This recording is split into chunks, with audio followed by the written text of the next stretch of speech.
hopefully log in successfully. So I'll step out of the screen here for a couple of minutes, and we'll start in just about 3. And thanks for joining us tonight. Hopefully we have a good turnout, and we're pretty excited about bringing this first virtual session of moose hunting to all of you. So stand by.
Hey, and we see only one on so far.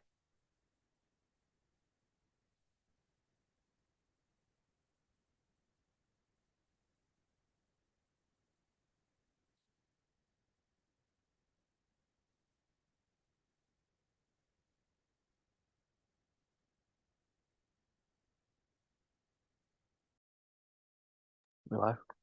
Good. All right, folks, we're going to dive right in. Hopefully, we've got a bunch of folks online. If you're still having troubles, well, you probably can't hear me. So if you see a bunch of people jumping on, hopefully they're emailing the right people and we'll get them logged in. My name is Ron Fournier. I'm the Rec Safety Supervisor for the Maine Department of Inland Fisheries and Wildlife. And we're standing here in Western Maine on top of a mountain. This is kind of our first stab at virtual programming. And just bear with us. We're going to work out the kinks. We're getting eaten by black flies as we speak. We've dodged 2 or 3 rainstorms. We've got some pending weather coming in. We're going to try to cram a lot of information in the next hour and a half to 2 hours. We'll see how far we get. I hear a faint rumble of thunder in the background. And my cameraman Gary's over here snickering. We'll see how much we can get in. But we're going to have a lot of fun. And I can guarantee I'll be swatting at bugs. And more than likely, probably inhaling a couple of them as we go. So I've been with the department for 3 years. I oversee the recreational safety program, so hunter education, bow hunting, trapping, as well as ATV, snowmobile, and boating. And part of my role is to really help to educate folks beyond our standing courses. So we have a whole battery of next step programs and lots of different topics. So this is just one of them. We know that there's a lot of folks that are anxious about their upcoming moose hunt. It can be truly a hunt of a lifetime. We take that very serious. We want you to be successful. We want to talk about what success looks like and talking about really planning, safety, ethics, understanding the laws and regs. And my previous career, I spent 20 years guiding moose hunts. I still dabble in the guiding side of things. And we'll do some moose calling, some tactics. I will say that there's a lot of different ways that we do things. I know there's probably a lot of folks on here that have never moose hunted, and I know there's also folks that have a lot of experience. There's lots of right ways of doing things. So you might hear me, I might prefer a certain way of doing certain things. There's lots of good ideas and whatnot. And I also want to highlight, we've got some other YouTube videos out there that are already on Maine Fish Wildlife for you to check out. There's a great one on field dressing a moose, quartering a moose. There's several with Lee Cantar, our moose biologist, on there. Great information. We're going to probably plow the same field a few times. We'll cover some of the same information, but I think different perspectives, different tips and tricks. And then at the end of this, we're going to do a little bit of editing, clean up all of my misspoken words, and we'll have this on YouTube for everybody and some smaller portions. So bear with us. Going to fight the bugs through this. And if you do have any questions, please drop them in the chat. I can't hear you. I can't see any of you. So if you have a question, go ahead. You can either wait towards the end or whatnot, or just type it into the chat bar. I can hear Emily back in the office, and she's going to be fielding some of these questions with Tanya, and we can probably answer a lot of these questions. But there may be some things that we're going to ask directly here, so I have no problem being interrupted and addressing things in the moment. So let's just kind of start from the beginning and planning the hunt of a moose hunt of a lifetime. So I stood on stage up in Fort Kent for the Moose Lottery Festival this year. Kind of an annual thing for all of us. We look forward to it. Got to call some names. Maybe I called even some of your names. And, when I look out at that crowd, I see a lot of anxiety, a lot of excitement. And, at the end of the day, maybe some dismay that you didn't get drawn. But we know, that tag is, it can be challenging to get. And we want to help to prepare you, help to answer any questions, really fully prepare you. And hopefully you'll get a lot out of today. We also have a live workshop, hands-on. It'll be right in Augusta on Saturday. And there's plenty of room to sign up for that. It'll be similar to what we're covering here, a little bit more of a hands-on experience. So if you want to go to that as well, you can sign up. And I am also going to segue into one of the parts we're going to talk about today briefly is retrieving a moose from the woods and using a chainsaw winch and a couple of other devices. And we're going to do a little short video later on that we'll put on YouTube separate from tonight, just in the essence of time. And it will show how to, rig roping and pulleys and things like that to gain mechanical advantage and get a moose out of the woods if you're deciding that you're not going to pack it out. So let's go back to that moose lottery. You scroll through online, you see your name, you see your friend's name or family or coworker, you get all excited. And really from that minute, the clock starts ticking to your hunt. And you've got a lot of decisions to make. If it's your first hunt, you might not even know where to start. I've seen a lot of folks posting comments on Maine Moose Hunters on Facebook and calling our office and whatnot. And we see a lot of the same questions. So I'm going to try to cover some of those. But picture that first day, you get your permit, all these names get drawn. We drew 4,106 permits this year, including all of our 4A adaptive hunts. As soon as those names were drawn, people started making phone calls. They were looking at lodging. Where are they staying? What zone are they in? Do they know this zone? Are they familiar with the area? Do they have the ability for that area? Started calling guides, maybe asking for availability, asking for lodging, campsites, Airbnbs. So we'll go in and out of a lot of that tonight.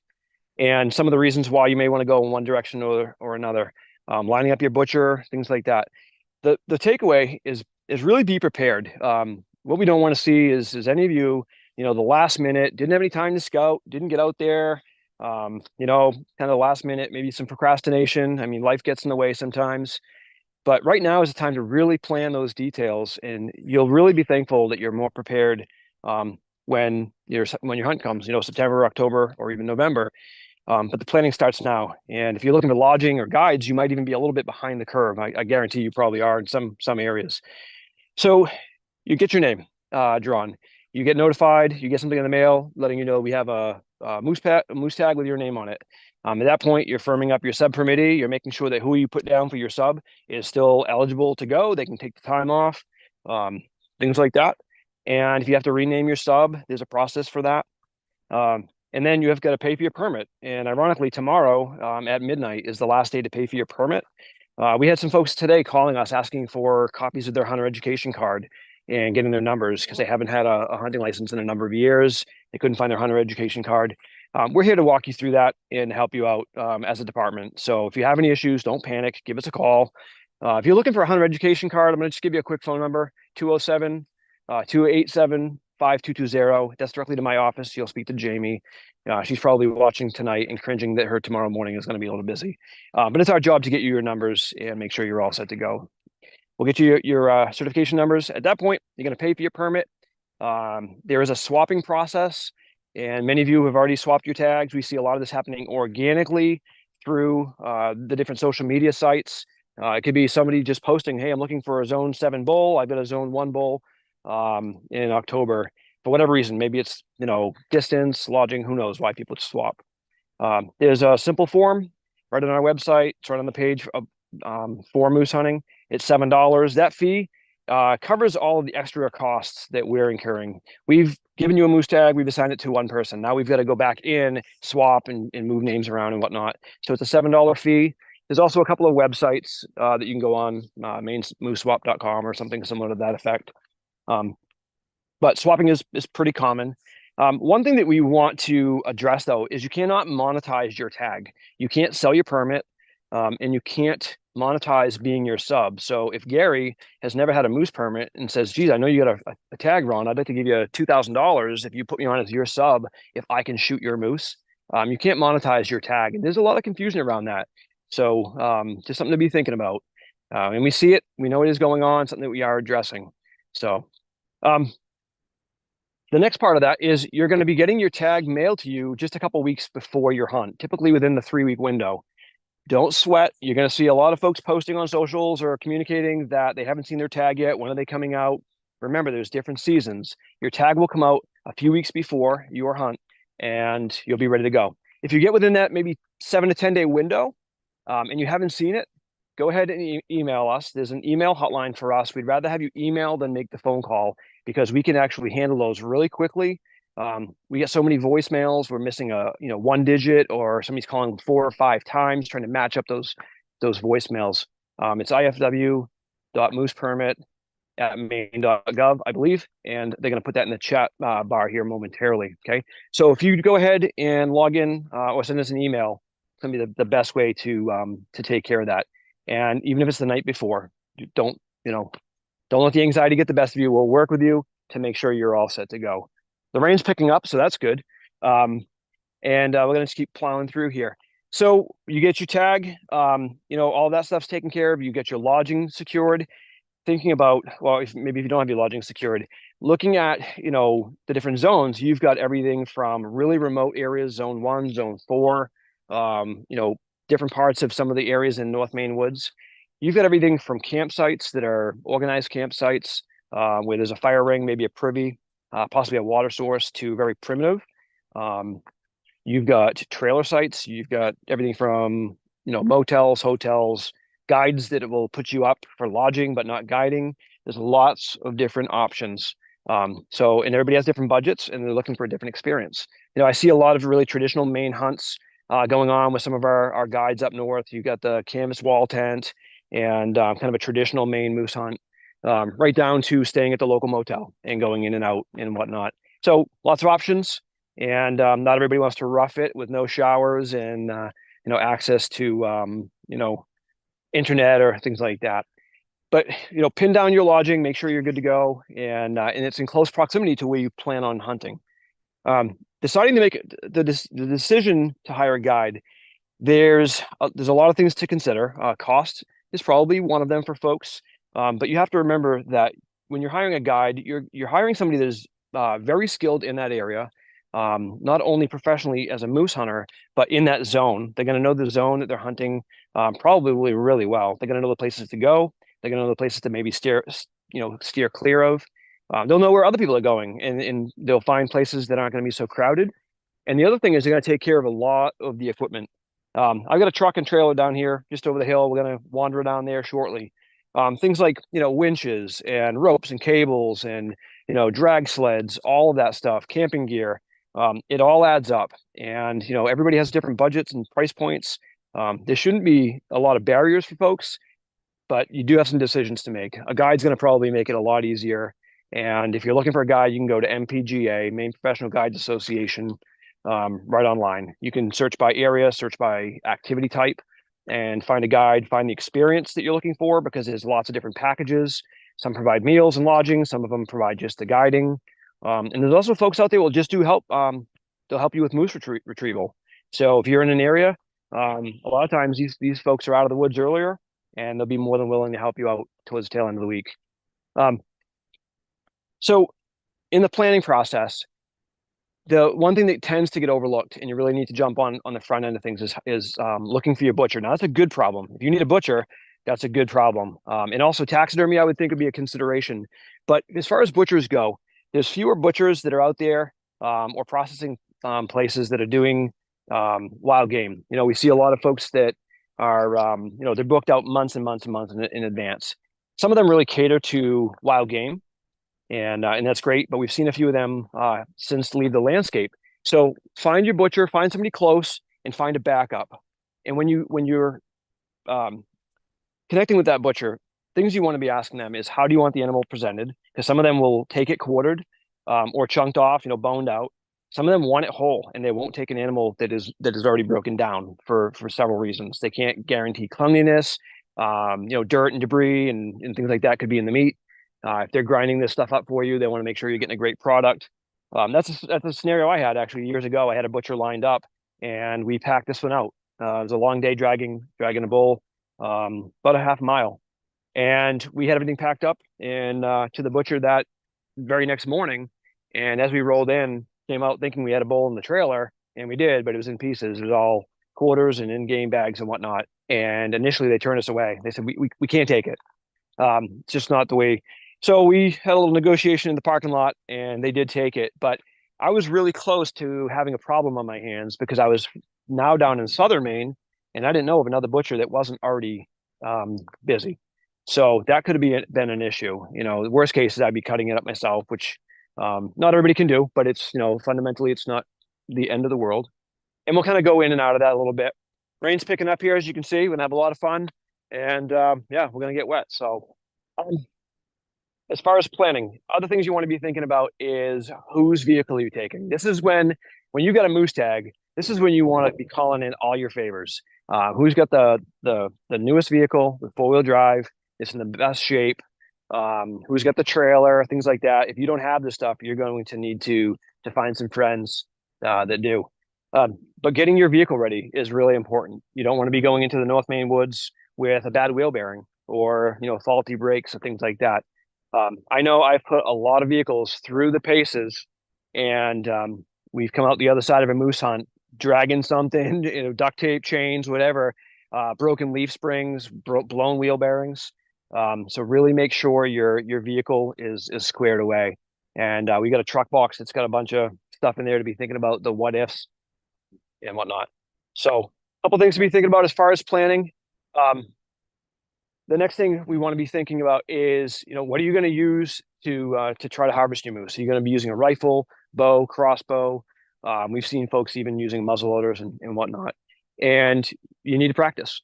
You need to practice frequently. Obviously, if it's with archery equipment, there's a lot of mechanics there. So practicing with archery equipment more frequently is really, really important. But don't neglect picking up that rifle and really setting it in, getting used to what you're going to be shooting for a load, and judging distance. And that comes, right to the front of planning. Because if we go into the woods on a moose hunt and we think, well, the moose, it's 750,000-pound animal, their lungs are really large. I got a pretty big target, so I get a lot of margin of error. You'd be surprised when you're in the moose woods. You may have a short time frame to make a clean shot, and you need to be able to judge distance. Moose always look closer than they are. I don't care how skilled you are, you're going to see a big bull or a big cow out in the back of a clear cut. And if I was to ask you quickly, how far do you think that moose is? Your answer will probably be about half to 2/3 of what it actually is. They always look closer. And where I'm going with that is, if you're sighted in for 100 yards or 200 yards and you're shooting a standard caliber, like a 30-06 or 270, just because the gun can shoot 450, 500 yards, that doesn't mean that you can. And I've guided a few hunts where my client, we had some limitations. One client had never shot further than 75 yards. And so we decided that 100 yards was our window, and that was what we were comfortable with. And we did have a potential shot at one that was quite a ways out, and we just watched it and enjoyed it through the binoculars. We tried calling; it was hung up with a cow, and it didn't pan out in our favor. And we walked away from that proud that we didn't make a bad shot, and we weren't tracking a wounded moose, or even worse, losing one. So that's a heartbreak that few will experience. Something we don't want to see in the landscape. You certainly don't. And I can't stress enough: just know your equipment, know your limitations, and really plan ahead. And plus, I mean, a day at the range, it's a lot of fun. Get your hunting partner, make sure that everybody's good to go, and that's all kind of the build up to the actual hunt. So we start thinking about the equipment we're going to use. We've got our lodging, we've got our butcher, we're packing. I'm going to send you all a link through email in the next couple of days. I'm a big proponent for lists. I've got everything broken down from my personal, my group, my kitchen, food, truck, and moose. So I break them all down into groups. Personal is stuff like sunglasses, contact lenses, medications, camp clothes, socks, underwear, things like that. Group is going to be pretty much camping, type of equipment. If you're, things like tents and home stoves, sleeping bags, that kind of stuff for the group. Lots of different things go into that bucket. And our kitchen, if you're going to be doing any kind of camping, outdoor kitchen style, everything from pots and pans, how to wash your dishes, all the things you need there. So lots of lists. And then your food is going to widely vary. Are you cooking all your food? Are you going to be going in and out of town? Are you on a guided hunt? And then the last two is my truck and moose. So my truck list is everything such as jack stands, jacks, extra tires, oil, coolant, all the things that I might need. Hopefully I won't. And I will say on every moose hunt I've been on, I've been in that truck box and I've used almost everything that I've brought. And then the last part of that is moose. So on my moose list, I've got my moose calls, my moose urine. I've got flagging tape, my set of knives, all the things that go into the actual moose hunt. I look at my shooting sticks, that sort of stuff. And then also my chainsaw winch or my Capistan winch, rope, pulleys, cable, drag sled, all that stuff. Make the list, take the list that I sent you, modify it or whatever. Just make sure that when you're packing, check everything off only when you put it where your vehicle is or when it's going out the door. Because if you put something on the list because it's in the basement and you're driving all the way up to the North Maine Woods, you're going to forget that one item because you checked it off on your list. So make lists, be prepared. And I think, that helps to keep me straightened out. Take a sip of water here. It's a lot of talking. If anybody has any questions, drop them in the chat bar. And Emily, if you got anything you want me to address, I will before we move on.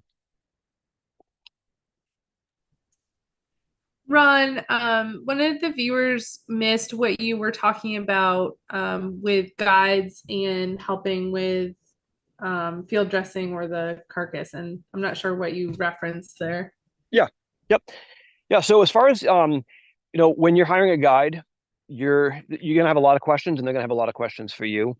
They're sizing you up just like you're sizing them up. You want to look at the first thing we see as a guide is what's your success rate. People are like, I want to hire the guy that's 100% success rate. There's a lot of variables. There's a lot of things that go into that. And guides most always work tirelessly to make sure you're successful. There's no reason for them to not want you to be successful. As far as what they do or what they provide for you, I've had clients that want to field dress their own moose. They want to help in the extraction. They want to be part of it. And that's great. And I've had other folks that are like, well, I hired you, and they stand there with their hands in their pocket taking photos, and they're happy to watch me field dress their moose, pack it out, and that kind of thing.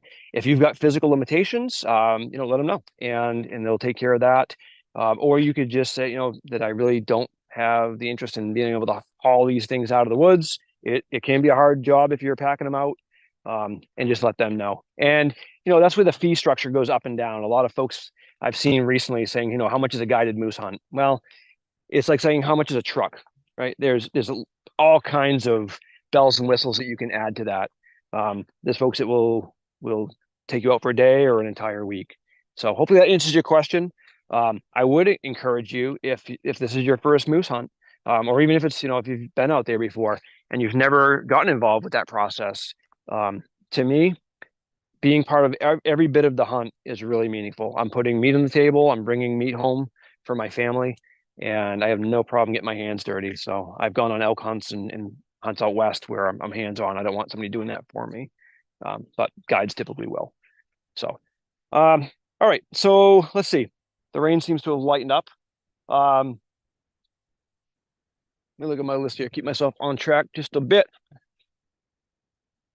Happen to blow all over the neighborhood here.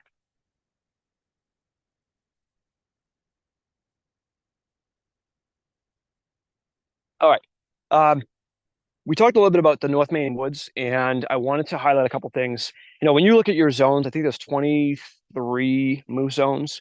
There's been a few changes with them recently. For several years we've been offering the 4A adaptive hunt. There's a north and south zone.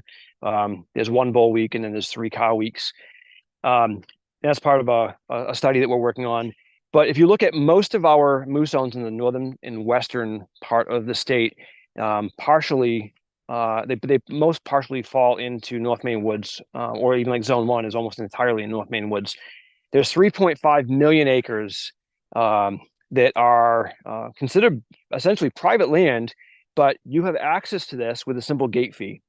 And the folks that manage these properties, to me, living in a state where we've got 3.5 million acres to access, if you've never been there, even just for a day or to go fishing or a bird hunt, you really need to make the trip. It's something special. It is truly like stepping into, uncharted territory in a lot of areas. Lots of dirt roads, lots of secondary roads. You'll see an abundance of wildlife. There's campsites, great places to fish. But with that, there's a gate fee. The gate fees are nominal compared to what we spend our money on these days. I believe the gate fee in the camping, it's about $13 for a day pass to go into the North Maine Woods for the day. So if I drove up and there's 2 people in my vehicle, that's going to be per person. And if I decide that I'm staying and I have a campsite, I think it's $12 a night for camping at one of the campsites. If I have an outfitter or I'm renting from a leaseholder, then I don't pay that. It's going to be different. It's going to be part of what they pay in. If you're a non-resident, it's just slightly more. But for $12 a day, $13 a day to have access to 3.5 million acres and some of the best habitat for moose, beyond moose, I mean, everything from deer, bear, rough grouse, and whatnot. It's an amazing thing. And I've seen people on there, being negative about the trivial increase. And I look at, you go to the store and get a gallon of milk and a loaf of bread, and you enjoy it for $12. So I will gladly pay that gate fee.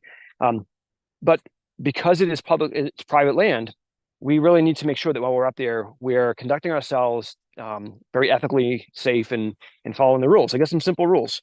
We see a lot of folks that drive around and continue to hunt from the road, and we're going to talk a little bit about that in as tactics. But we've seen somebody leaving a gut pile right on the side of a main drag, or stopping in a turnaround and using the bathroom and leaving toilet paper, or even worse, very visible to everybody else. Twisted tea cans on the sides of the road, things like that. We really want to, after the hunts are over, we want to really show the North Maine Woods that we're responsible, we're ethical, they were taking care of their property because we really appreciate that opportunity. It is private land, and I don't think it's going to go away anytime soon, but it is a privilege, so it could very well go away. One thing you should do is look at your zone and then look at where it lays, in the North Maine Woods, because these properties there's multiple properties, but they're managed primarily for wood products. So when we start thinking about where moose live, their habits and habitats, if you look right here, I'm standing on a piece of property that Wagner paper company owns. They managed this. They cut this about 10 years ago. And we actually took a bull right out behind over my left shoulder here, probably 2017. And back then, the vegetation, they logged this pretty heavily. The vegetation was coming up. You could see through this. It wasn't a clear cut, but it was just excellent place for moose.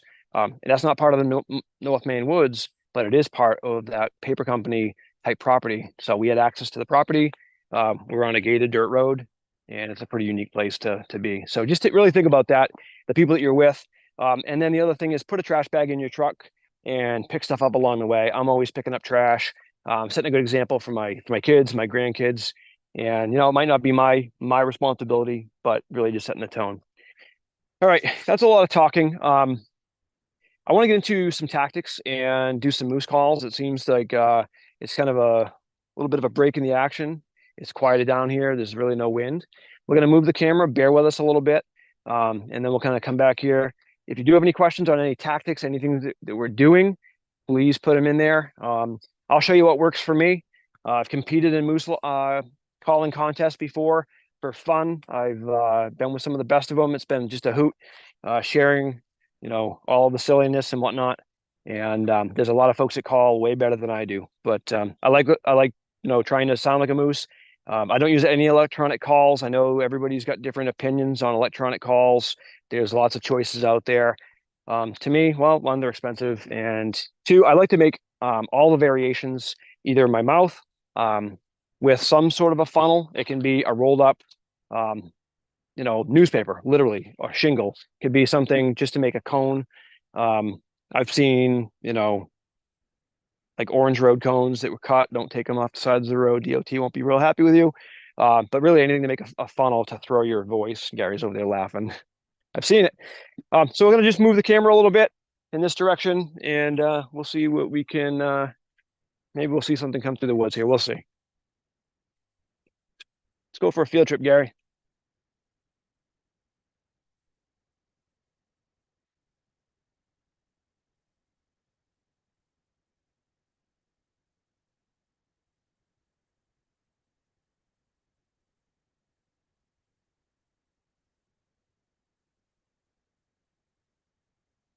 All right. Sorry for the constant swatting of the black flies here. Before we start calling, I talk a little bit about scouting. You want to be where moose are. And again, part of this planning process, you have time right now to get out there in the areas that you're going to hunt, explore, bring a GPS, bring your gazetteer, which we'll show in just a little bit, mark some things down there. But you have time now. Everybody really should invest some time to plan. We all work. We're all busy. We have very busy lives, every one of us. And having that moose tag in your pocket, the last thing we want to see anybody do is at the last minute procrastinate and realize on day 2 of their hunt, they're in panic mode because they don't even know where to begin. Moose have a core area, and during the early part of the season, you're going to see cows and bulls. Cows will have about a 1 mile kind of square as their core. Now, they're not going to stay necessarily to 1 mile. They will, vary, but typically about 1 square mile. And bulls are going to be moving about 2 square miles. Now, as the season wanes on, kind of post rut or late rut, they'll start to expand. They'll be looking for other cows that are going into heat or estrus. But you think about that. So you've got, you got fresh sign, you've got tracks, you've got branches that are nibbled, and you've got, browse that's showing evidence of moose. You'll see on the road here, we're going to simulate some sparring and things like that. If you've got fresh moose sign, you need to interpret how fresh is it. Is it, if you just had a rainstorm last night and you got fresh tracks, there's something in the area that didn't happen, last week. If you get fresh scat, still glistening, you can tell there's a pile right behind me over here, and it was pretty dried out and whatnot. Where I'm going with that is you've got moose right there. So park the truck, take the keys, put them in your pocket, put them in your backpack, and put on your hiking boots and get off the main road, or even hike the secondary roads, the winter roads. There's no shame in walking these logging roads.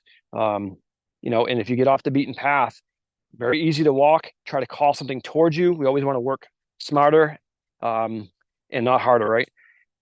And when you find fresh sign, I will take the gazetteer or my GPS, and I'll just pinpoint about a 2 mile square. I will spend almost my entire week in that small section.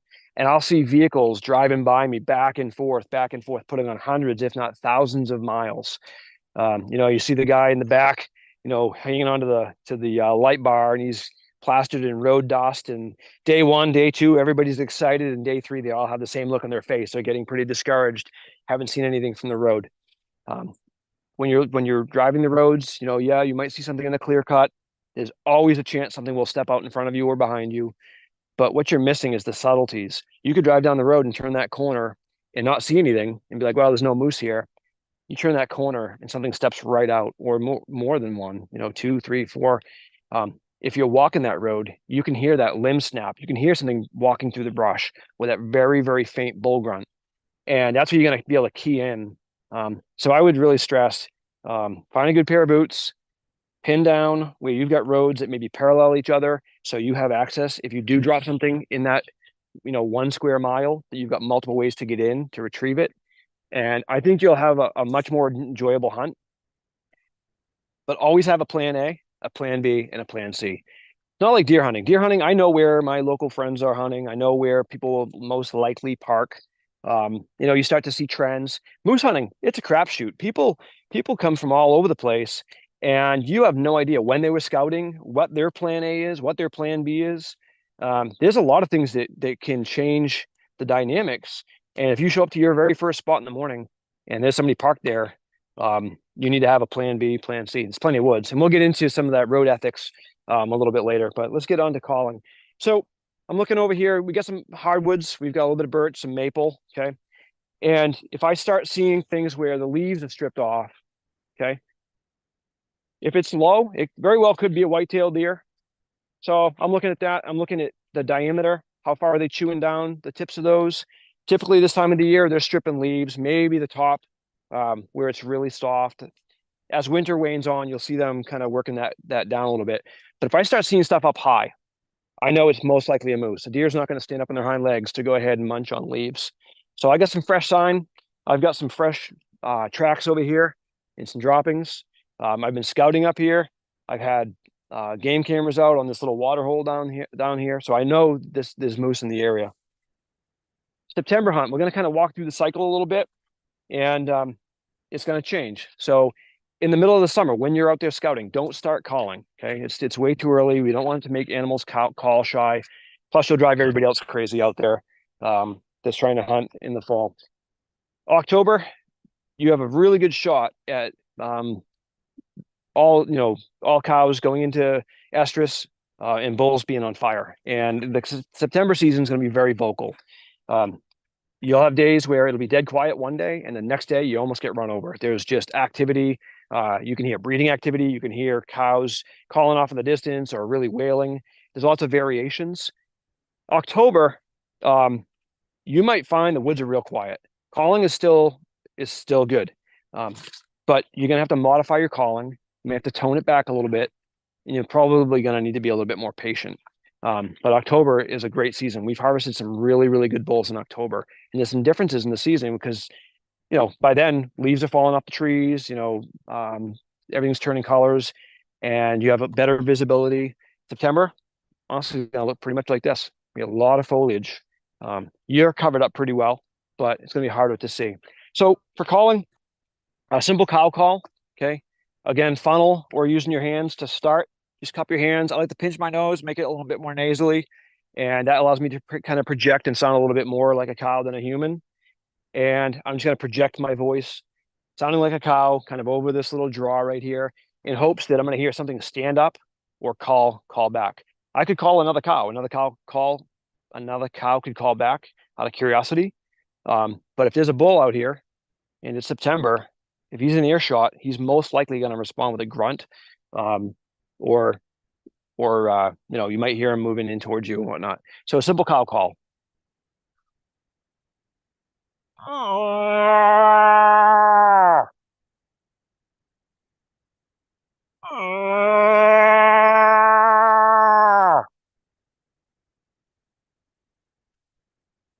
And the key is to listen. It's to shut up after your call and listen.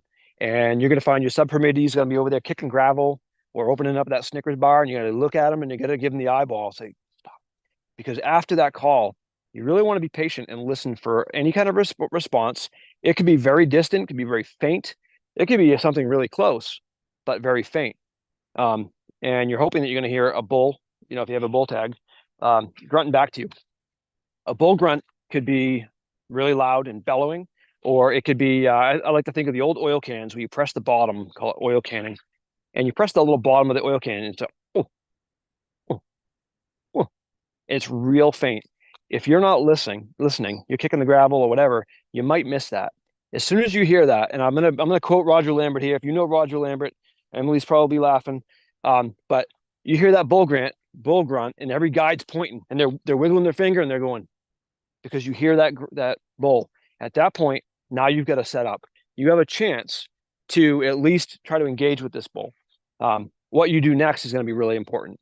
If you overcall, you might make him nervous and off he goes. If you're upwind of him and he can smell you, we don't give them enough credit. We don't give moose enough credit for their sense of smell. Look at the size of their nostrils. Their sense of smell is amazing. They're not going to put themselves in harm's way needlessly. And I try to do everything right to tip things in my favor. So sure, I could probably fool a bull quicker than I could fool a white-tailed deer. But if I'm scent free, I got a better shot. So I hear that faint bull grunt. I'm gonna crank it up a little bit louder. If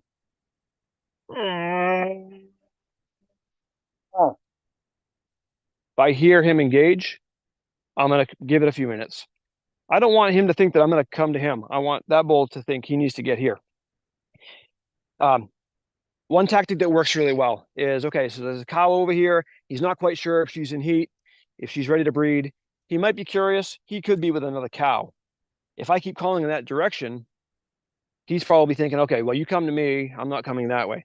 If I start walking away and I throw my call in the other direction and I start stomping around in the brush, okay, sound like a moose. You get the freedom to make a lot of noise. Start stomping around, making noise, but going in the other direction. He's going to think she's leaving and he might pick up his pace a little bit. He may not. If you have to work your way towards that bull, stay in cover. Okay. You can make plenty of noise. Okay. A moose that's going through the woods as you're walking through, break branches, make another call and see what he does. If he shuts up completely, at that point, I would just be patient. I've got a couple of, no, we're going to sweeten the deal a little bit. So let's say we're marginally upwind. Love to get me. This is just one of the moose lure products in the market. A little bit of moose juice. Okay, get that where it's going to hopefully drift in his direction. If it's moose and estrus scent during the rut, this can literally light them up. And I'd like to say have an exit plan, because if they come in real fast, you need to have an exit plan. It could be a small bull that you're not looking to shoot. It could be multiple bulls, but have an exit plan. This cow in heat scent, there's bull scent, so you can fool another bull, make him more territorial. And then there's also you could find a wallow, right? A wallow is kind of like a when a deer makes a scrape, they urinate in the dirt and whatnot, and a bull will do the same thing, but they'll actually rub their shoulder in it. They'll plaster themselves with this really pungent smell. If you find a wallow, grab a Ziploc bag, scoop up some of that soil, put it in a Ziploc bag, rub it on the moose antlers that you're going to be carrying around, or your scapula. And as you're raking brush and all that, you're going to be laying that scent out of another bull in someone's territory. And that's going to probably get them fired up. All right, so we're going to switch to a cow in heat call. This is going to be a longer kind of wavery call. You can't do this too long. You will run out of air in your lungs before it's too long. And if you hear this in the woods the first time, if you've never heard it before, you're going to say, what the heck is that? You're going to listen. It sounds like something you've never heard before. Really loud, really bellowing. So cow and heat sound. Okay.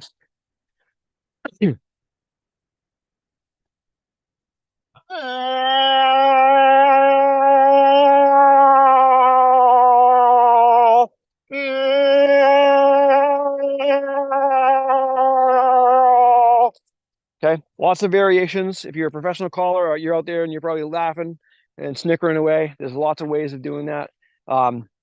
Adjust your tone, but that's basically telling that bull that hopefully is out here that there's a cow, that she's closer to breeding, and he's probably going to want to pick up his pace.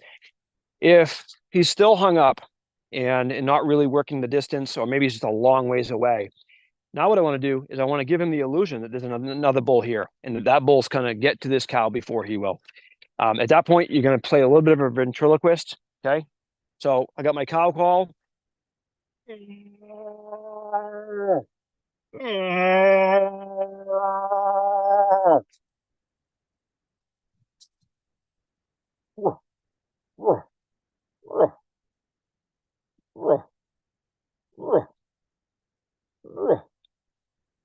At that point, you're probably going to hear a lot of brush breaking, something picking up the pace, and that's typically game on. A lot of times, if I've got something moving and I can hear them moving, I'm not calling. I'm getting in position. This is where there's going to be a lot of communication between you and your sub. Who else is with you? We'll head back over to the table here in a second, and then we'll work our way back down towards the road. But you're, you've got two guns out there if you've got a sub permit A. I will argue that we don't necessarily need a sub. I think we overthink it. We think that we need two guns.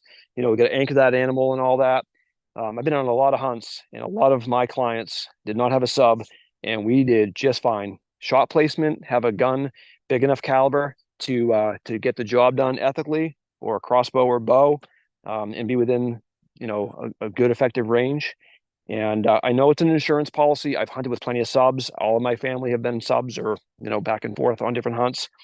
So there's some benefit, but it adds some risk. It adds some levels of things to be thinking about.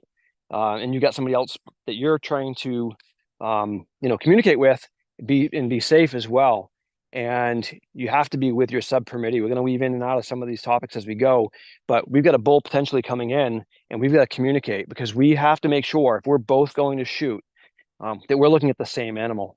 And if I'm standing here and my sub is 6 feet away and we're looking in that direction, it is very possible that we're looking at two completely different moose. We have two different vantage points, even shoulder to shoulder. There's times where I'll point at something and my client can't even see it, and I'm thinking, how can they not see what I'm looking at? And it's either one tree or whatever.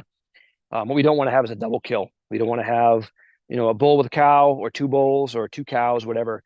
We want to make sure that we're one bull or one cow for that tag. And we'll kind of talk about how to handle that, if things go south on us. Other ways of calling, again, we can elaborate on our cow calls, our bull calls. Sometimes I'm not even doing a mouth call, or using something to project my voice. Scapula. I've got moose antlers over there that probably weigh 15 pounds. With deer antlers, you're raking antlers together and clashing them together like two bucks fighting. I'm not going to do that with moose antlers, because I just don't have the amount of strength to be carrying around two giant moose antlers in the back of my backpack. A scapula. We like to take the scapula of our last moose and kind of memorialize it on our very next hunt.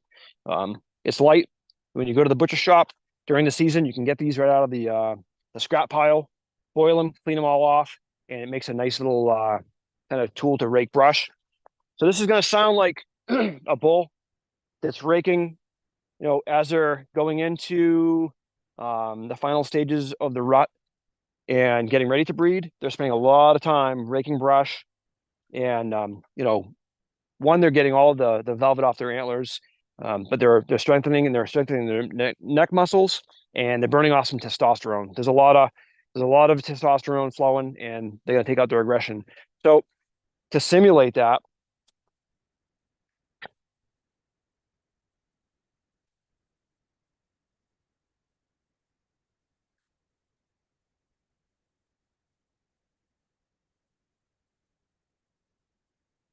now, I always say if your knuckles aren't bleeding, you're probably not doing it loud enough.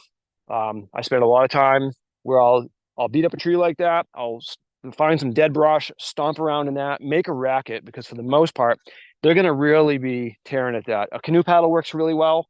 If you don't even have a scapula, you can even use a stick. I've seen lots of different things. I've seen actually taking an empty soda bottle on a small stick and just raking that up and down, and you'll get some tone out of that will sound similar. But scapula fits right in your backpack. Very simple. Another thing that you can use this for is a visual attractor. So I've got something over here. I can't quite see a bull. I've heard him, and I can put this up somewhere where it's visible. And if I can get his eyes to see this, he's thinking it's his opponent. The canoe paddle works really well for that. So it's a visual attractor as well, but super light, very easy. And you can kind of hone this down a little bit, make it a little bit easier for your hand. But just another way to help call. We'll head back over to the table to go through some gear. And again, if you have questions, drop them in the chat real quick.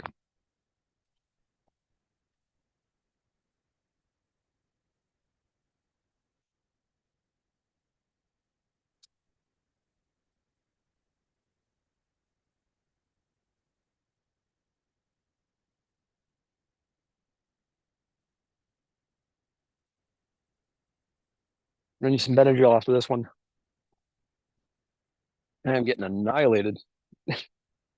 Whew. All right. So we're learning how to call. We're practicing. There's lots of stuff on YouTube. There's all kinds of videos out there. Go ahead and practice. I like to practice in the car when I'm on long drives with my wife. I'm just kidding. But no, practice. Just don't practice in the area that you're going to hunt. And honestly, don't be practicing in areas where you think other people are going to hunt. In the season, if you're in an area where you don't have a tag this year, but you definitely want to get, better at it, there's no shame in going out and trying to call. Just don't overcall, and try to educate. I don't know. I'm just a firm believer of that. I do the same thing with turkeys. Less is better, and do more listening than you do calling, especially in October. October, a lot more spot and stalk opportunities. Sometimes I feel like you've got to put them up like rabbits. Go in, find the sign, move about, make some moose-like noises. Break a limb, make some noise. Hit. If you get into a muddy spot, throw your mud boots on, splash around a little bit as you're going through it. Just generally sound like a moose. A couple of soft cow calls or even some bull grunts, and you'll be surprised at how many times you'll come up on something that's bedded down. They're tired. They've rutted out and lost some weight. And October can be a real fun time to hunt. Not quite as active with the call, but you'll definitely find that second rut will kick in, and you might find success. In the whole planning process, we talked about gazetteer. There's some tools to help get you to where you need to be. And as you're scouting, I dog ear pages. I take my zone, whatever zone I have. The very first thing I do is I trace that with a Sharpie to make sure that I know exactly where my boundaries are. So this is kind of I've got probably 3 or 4 of these. They don't like water. They sit in the front seat of the truck, on the dash, and the visor. I picked up a little bit more money, but it's the fully laminated version. These are actually produced independent of the Maine Gazetteer in Delorme. These are all, really rugged. What I like about these is I can actually put all my marks on here with a Sharpie, but I can also use a dry erase marker, and I can plan out a hunt, plan out a route, and then, clean it. This can sit out in the rain all day long. It's going to be fine. So we'll probably put a link into our email here if you're looking for the Gazetteer in that format. GPS, I spent a lot of time punching waypoints in here, whether it's a moose wallow, a sighting from earlier scouting, or even during the hunt. If I started to see some activity or I heard some things like, maybe didn't connect, I punch a lot of stuff into my GPS. I've got a couple of different versions. I've got the Garmin InReach, which allows me to communicate with the outside world should something happen, and other products. So we've got Onyx. You can jump on Onyx or Google Earth when you're scouting and you're looking for those places. The when you have access to a printer, print out maps, download them to your phone or your device and whatnot. Use your time while you have good service to do that. Google Earth is great. I know if I looked at a topo map of this and then I took Google Earth beside this whole area that I'm in right now, I would see when they did all the logging, I would see the drainages, access points to get in and out, how they log this. And as this stuff grows up, it's harder to see, but there's actually all kinds of channels that run through these logged out areas that are great for moose hunting, great for extracting a moose out. And so just that planning. Onyx is great because it shows you some boundaries and landowners. So use technology to your advantage. And at the very least, just that Gazetteer map is just a staple.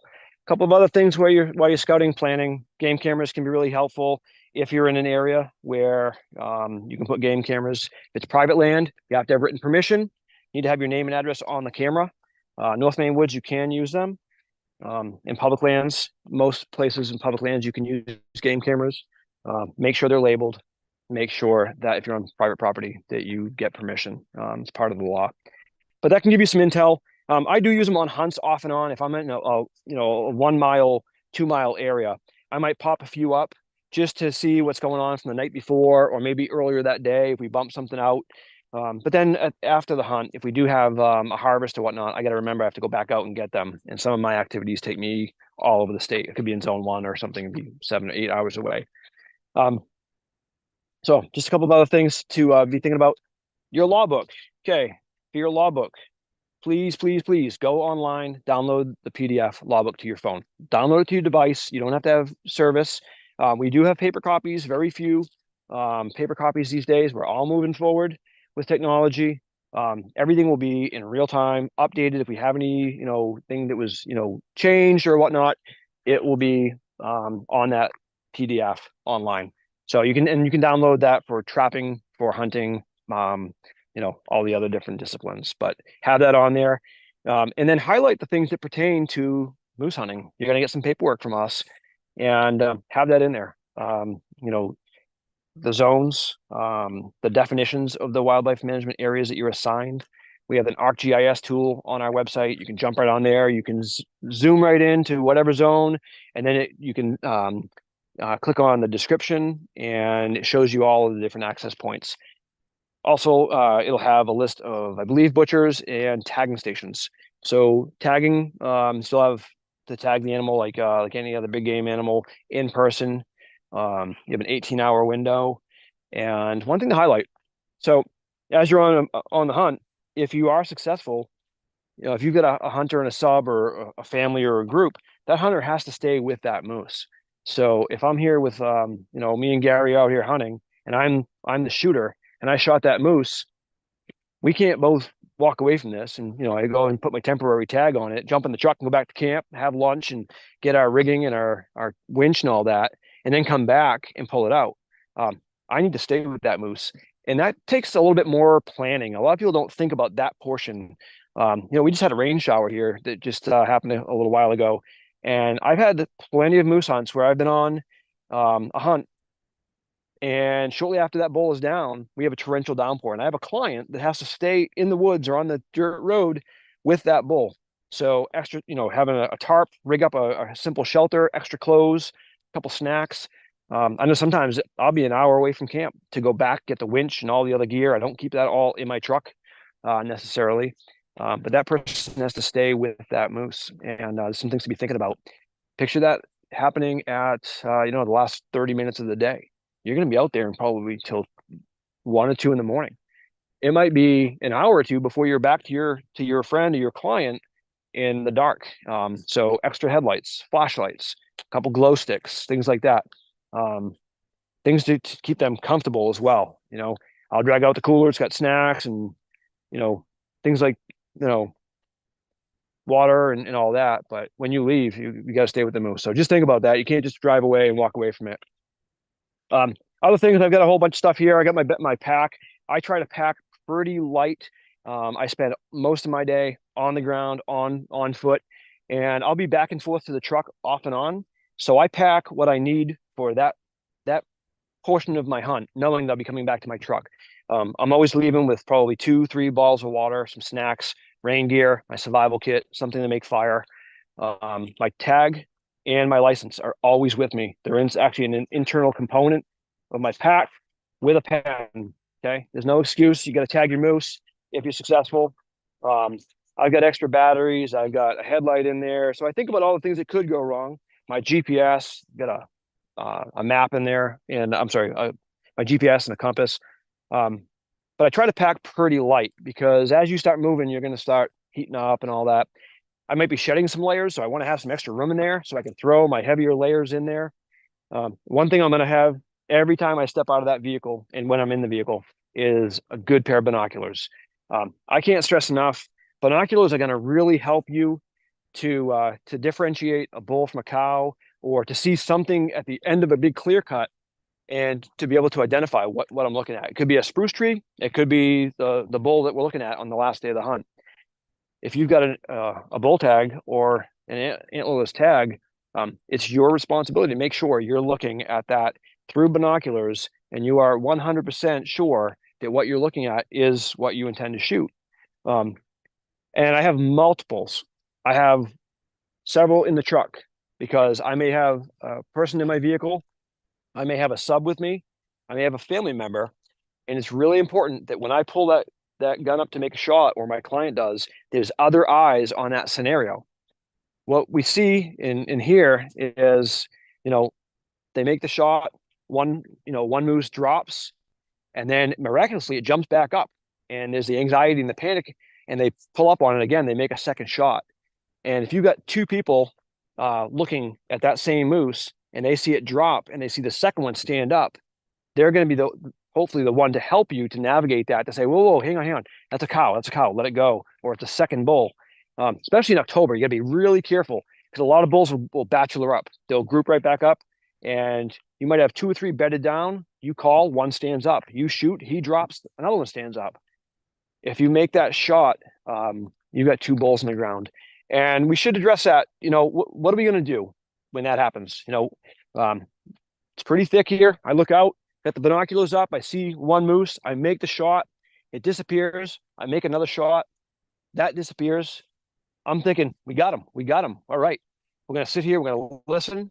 We're going to watch, make sure nothing gets up and moves. A little bit of, adrenaline running through my veins. I'm going to grab some flagging tape. I'm going to punch it on my GPS right where I was standing when I made the shot. I'm going to work my way right towards where I think it was. And then I get there and I see a bull laying on the ground. And 15 yards away, I see a cow laying on the ground. How am I going to handle that? That's a really tough situation. And we see it every year. It's something we really want to work on preventing that from happening and minimizing it. This moose hunt has been going on, the modern day moose hunt's been going on since 1980. So we're in our 44th year, if I can do math this late in the day. And we need to own that responsibility. So we get over there and we've got a bull and a cow on the ground. The very first thing we're going to do is we're going to try to get cell signal and call it into the Maine Warden Service. You're going to call either the headquarters hotline. There's plenty of numbers. They're going to be in your downloaded logbook on your phone. They're going to be in the logbook. They're going to be in your paperwork. You need to call a game warden before you do anything, and you need to put your tag on it. At that point, don't field dress it, don't move it, and time is on your side right now. If that happens, we get a phone call. Hey, I royally screwed up. I don't know what happened. You explain the situation. Okay, where were you standing? That whole situation.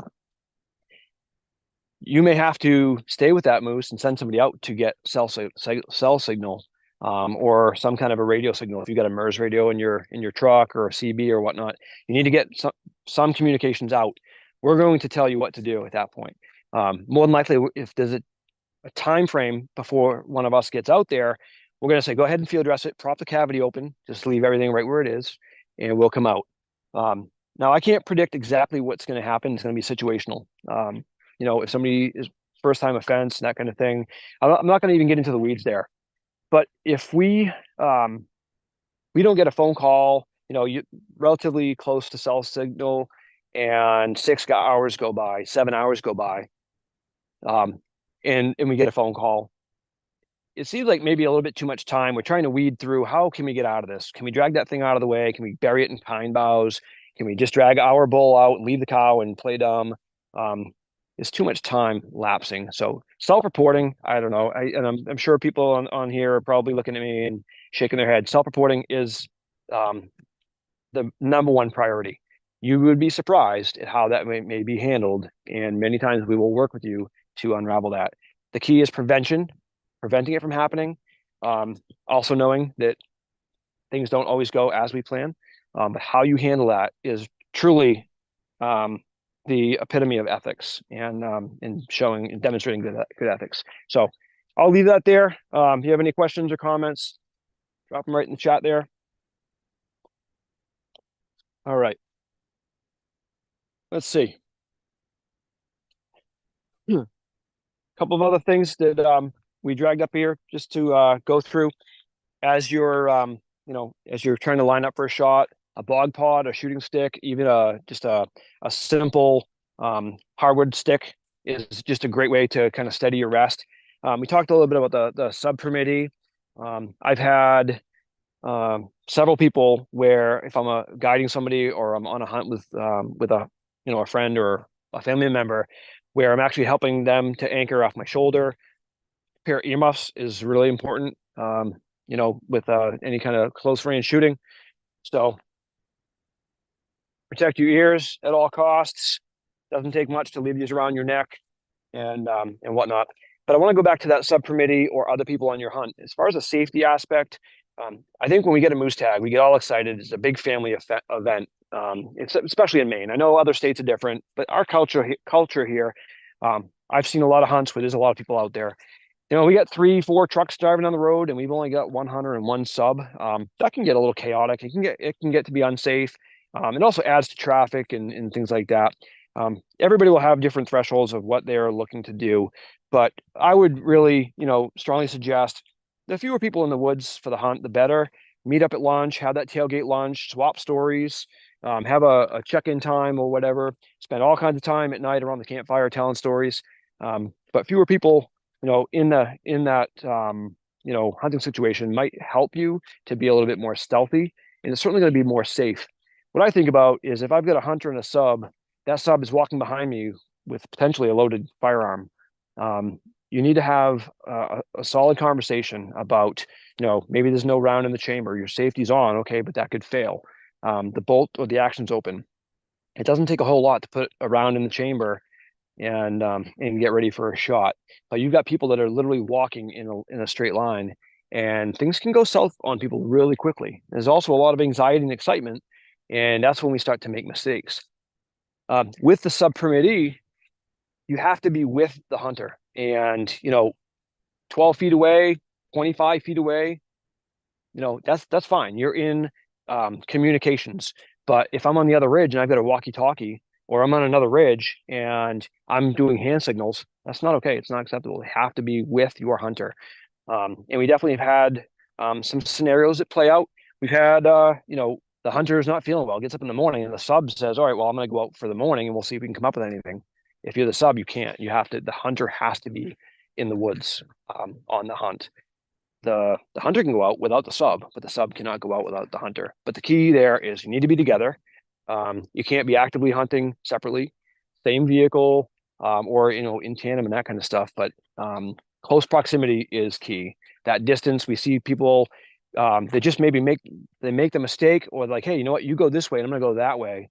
And next thing you know, a shot's made. A couple things that could happen. All of a sudden a shot's made and two moose end up getting shot, or you have no idea where your partner is, or you stumble into a game warden and you're the sub permittee and you're 300 yards away now from where your hunter is. So just think about the sub permittee relationship and, kind of err on the side of caution, stay close. All right, let's see.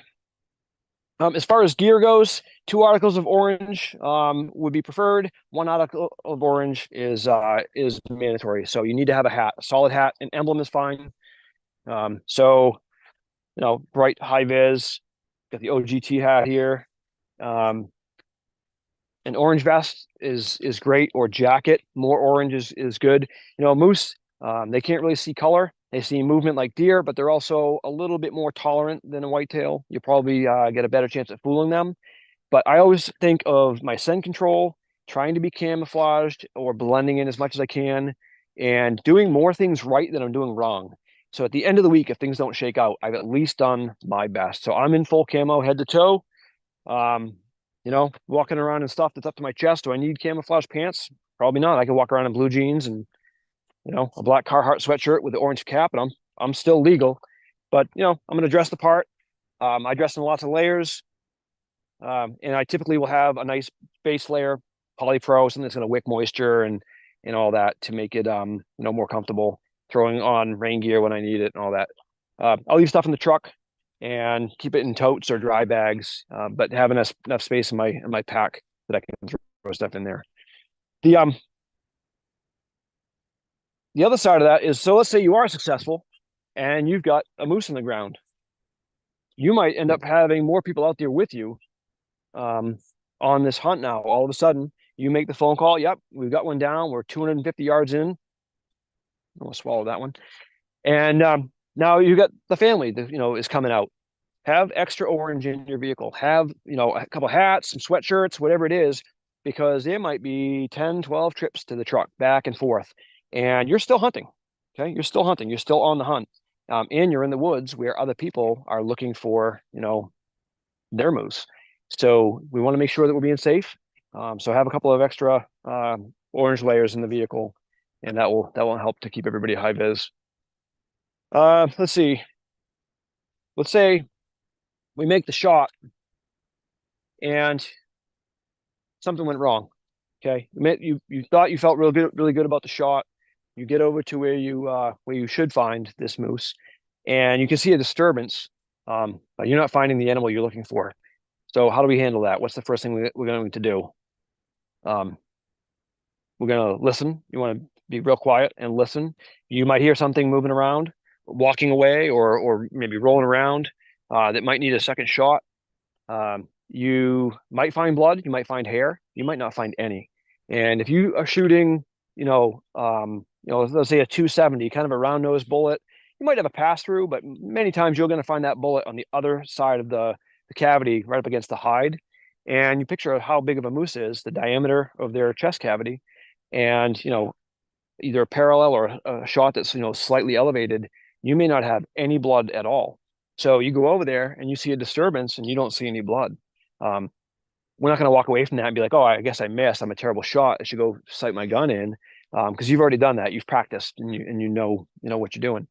You're going to go into your hasty search. Where could it likely be? It could be 15 feet from you and you just can't see it. This is very thick stuff over here, and they disappear really easily. I've had a few moments where my heart started racing because it should have been right where I thought we shot, and it was literally within 25 yards, and we found it, and we walked around it for quite a while. So you don't find blood. You do your hasty search, you still don't find blood, but you find branches. You're going to find things that might look like this. All of a sudden, kind of a direction where the vegetation is rolled over. The white leaves, the bottom of the leaves is up. Okay, that might be a good spot to start looking. Keep looking for blood. You're looking on vegetation, looking on the ground, still listening, and you still don't find the moose. Okay, we're not walking away from it at that point to say, well, I guess I missed. I'll just go on to the next one. You really kind of have to own that shot. And that's where, again, prevention, I don't mean to sound preachy, but prevention, making sure we're taking a deep breath, we're paying attention to our shot placement, waiting for the clean, ethical shot, pulling the trigger or releasing that arrow when you know you can kill it and within a distance that you're comfortable with. And I will say over and over, you hit it. Okay, go and find it and go until you just physically can't go anymore. Now, everybody's going to have different limitations, but an hour-long look for a moose that you shot, that you thought you hit initially, it's not enough time. It's probably much closer. And I know last year I found a bull in October on our moose hunt in zone 1 that was shot in September. And the scenario was just a log landing. We came up over the hill. We started to hike in on kind of a moosey looking trail. And about 250 yards in, we found a dead bull that had been pretty much emaciated from everything devouring it, coyotes and, fly larvae and all that. And nice little bull. And somebody shot it, but they just didn't find it. And I would imagine they probably weren't that far from it when they might have given up. But we don't want to see that happen for anybody. You don't want to go home empty-handed if you can help it, and you also don't want to wound anything. So, all right, we're gonna head back down towards this little water hole. We got a vehicle over there with some other gear, and we'll see if we can do this without too much effort. So, go for a little field trip, Gary.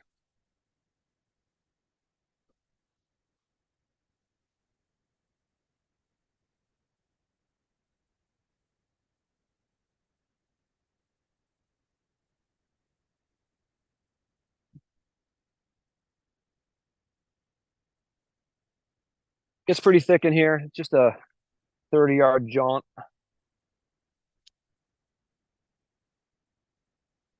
And you can see this clear cut here is probably about 10 years old. Little thick for moose hunting these days. Moose in here pretty quick.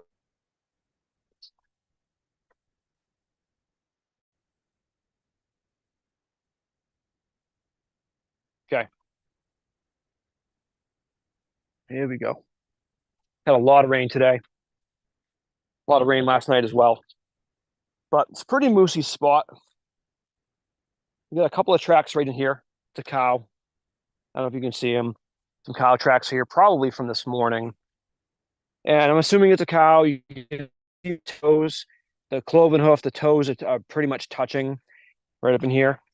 A lot of times, if it's a bull, you'll see the part in between. Okay, but It could be a small bull, but for the most part, you see toes together. It's not a very big cow.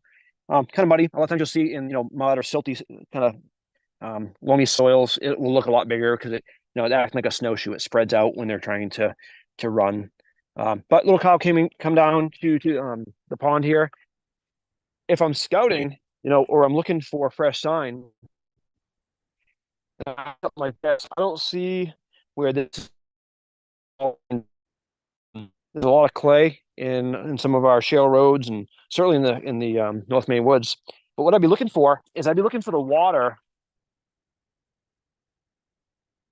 to be turned off, and the silty clay, in the water, it'll stay kind of like coffee for quite a while. If I see that, I'm driving down the road and I see a nice little, culvert and it's clear water, and I see the next one and it's clear water, and I see something here where it's all disturbed. There's been something in that water, so that's going to be a really telltale sign that I got something fresh, within reason, probably a couple hours. Um, and the other thing is it's hot and humid.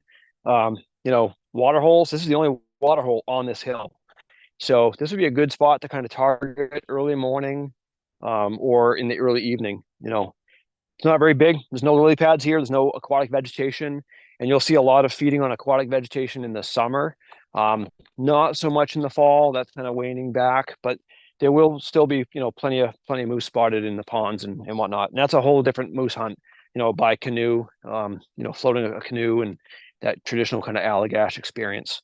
So we got a little bit of sign here, some tracks. We're going to kind of walk this road just a little bit, and we'll see what we can find for any evidence of moose coming down through here. We might even make a few little scenarios.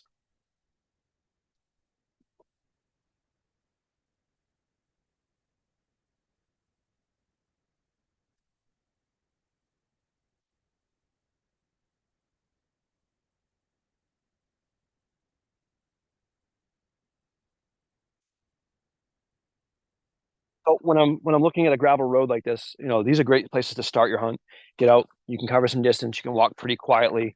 And a lot of times in this hard packed gravel, you might see, obviously is my boot print, but you might see some tracks, that look pretty fresh. What I'm looking at is the soil. Is the soil still dark and damp, or has it started to dry out? And if it's still damp, it's going to be probably fresher than something that's already dried out from being in the sun. Other tips I'm looking at is there a lot of vehicle traffic, and are those tracks on top of the tire treads, or have they been run over by tire tracks and whatnot? So I'd be looking for any kind of sign of something using the roadbed. I'm going to be looking at my hardwoods. Alders, speckled alders are great. They love to spar with them, and you'll see a lot of things are all twisted up and gnarly. Okay, there's a little bit of sign, I think, a little further down here.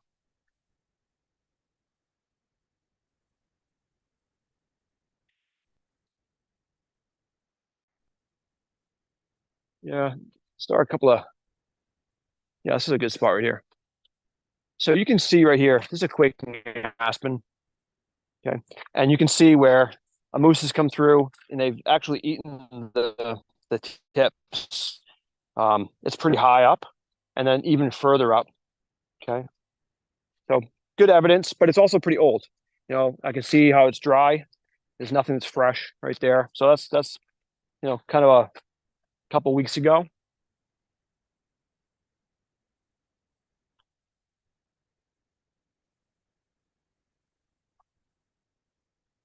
So as far as density, I'm not super excited about this spot. There's not a ton of activity, at least not right now. So this might be an area that I might think about later on in the week. But what I'm looking for is I'm looking for trees that are going to be twisted over. You'll see a lot of things that are sparred and really beat up. You might see pieces of bushes in the middle of the road called brush piles. All of a sudden, you see this branch that's just laying in the middle of the dirt road. Didn't get there by accident. Now it could have blown, but a lot of times, as bulls are thrashing and whatnot,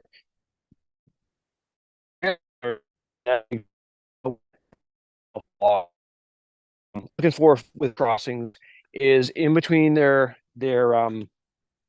hooves. Okay, they got the two dew claws in the back. They'll get a little knot of mud, especially when it's really clay soils, and you'll see those little clumps of mud in the roadbed, especially when they're running, and they'll kick that up. It's trivial, but you can see those and you can tell roughly how long it's been. Is it dry or is it really pretty damp and muddy? But just another way to see if there's fresh tracks and sign. So let's see if we got any more signs down here.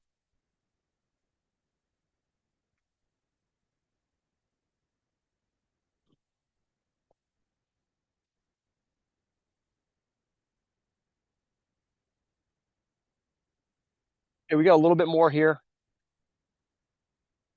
And interestingly enough, and it's of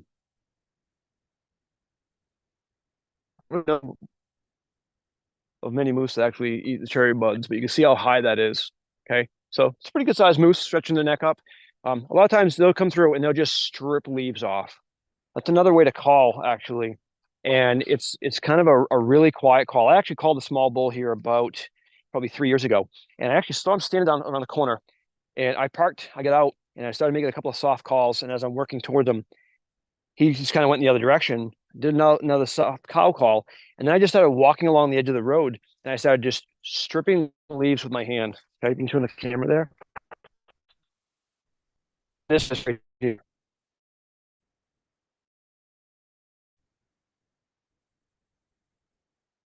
And just prop it up in your hand. Okay, a couple things that's happening. They can smell the fresh leaves getting crunched. Okay, sounds like feeding. Very benign, soft call, but they hear that and they just assume there's another moose feeding. They might have seen, me coming around the corner, not quite sure what I am, can't quite get the definition. Their the ability to see in clarity is not that great. And now I'm just kind of calming them down and making that kind of feeding. And I could continue to do that, and you're surprised at how many times you'll get something to call back. We'll walk back to the truck. There's not a ton of sign up here. A lot of the maples, you'll see them stripped right off. It's also a very big part of Western Maine right here. So the density is a little bit lower in zone 12. I know if I was in probably zone 1 or 2, you'd see quite a bit more traffic, probably some more tracks. And as we walk back, I want to talk a little bit about our zones. So when you put in for your zones, you've got lots of decisions to make. Your northern zones, more remote, can be kind of a very traditional moose hunt. You could be in the southern part of the state where it's a little bit more suburban. But we actually have several zones now that are combined. So if you see the list of zones, and I'll use 12 and 15 as an example, 12 and 15 have an asterisk next to them. That means you can be in either zone. So you might have a zone 12 tag, but you can hunt in zone 12 and 15. And there's several other zones. I don't have them committed to memory, but there's definitely some options there. All the other zones that are not marked that same way, you need to be in the zone that you're actually assigned.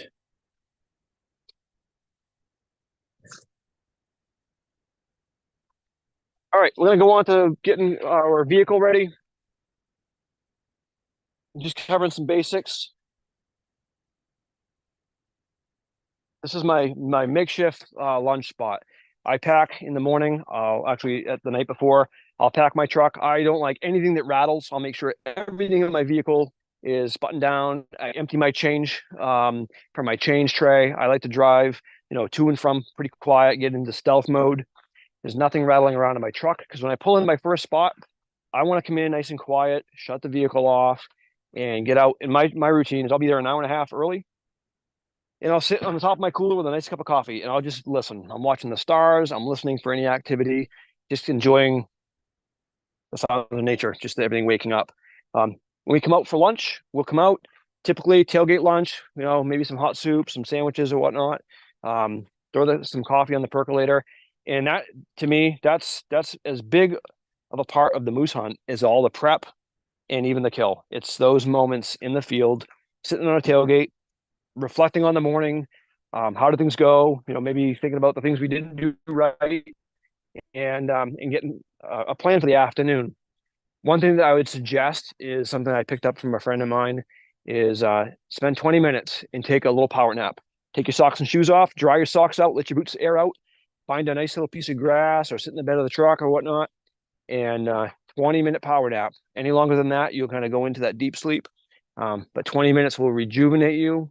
You'll wake up, throw on some dry socks, and all of a sudden you're back out there with renewed enthusiasm, and you're ready to crank out the afternoon. And I like to think that your moose tag is 6 one-day hunts. Every single day is broken up into pieces, but you have 6 one-day hunts. It doesn't guarantee you a moose, but you need to get up with the enthusiasm on day 6 on Saturday morning with the same enthusiasm that you did on Monday. And if you're on Maine Moose Hunters on Facebook, you see it, we hear it. You know, people are getting a little stressed out. They're not going to get one. And to me, the success is in the hunt, in the entire experience. If I get one, that's just icing on the cake. That's obviously the goal. You get a moose tag, you want to be successful. But I think what the memories made, the time with family, the planning, the prep, the blown tires, the getting stuck in a ditch, all those things are all part of the whole experience. So again, plan for it. Get your cooler packed, bring way more snacks than you think you need because you're going to devour them by 9 o'clock in the morning. And especially if you have other people. I keep a pretty stocked first aid kit in my truck and a small one in my backpack. But, you know, lots of things can happen out there. So I want to make sure I have stuff to take care of, you know, any of the things that may happen. Just a lantern here. We might be sitting on this tailgate at night waiting for somebody to come back with the winch. Or we might be sitting on the side of the road with a blown tire. So having extra lights, headlights, things like that are going to be really helpful. Okay, so we started talking about our gear and tires. If you're going on a moose hunt, might be a good time to rent a vehicle. Joking, maybe not. I don't know, but 10-ply tires. This is a state issued vehicle. I'm probably not taking this on a moose hunt, especially because my boss is wrong. But 10-ply tires are going to really be kind of the standard. You're going to be potentially on the shale roads up in the North Country. You know, Zone 12, I'm not too terribly worried about it. There's a couple of dirt roads, you know, Grafton Notch State Park, that area. But if I'm anywhere in the North Maine Woods, these roads are made out of slate and or shale.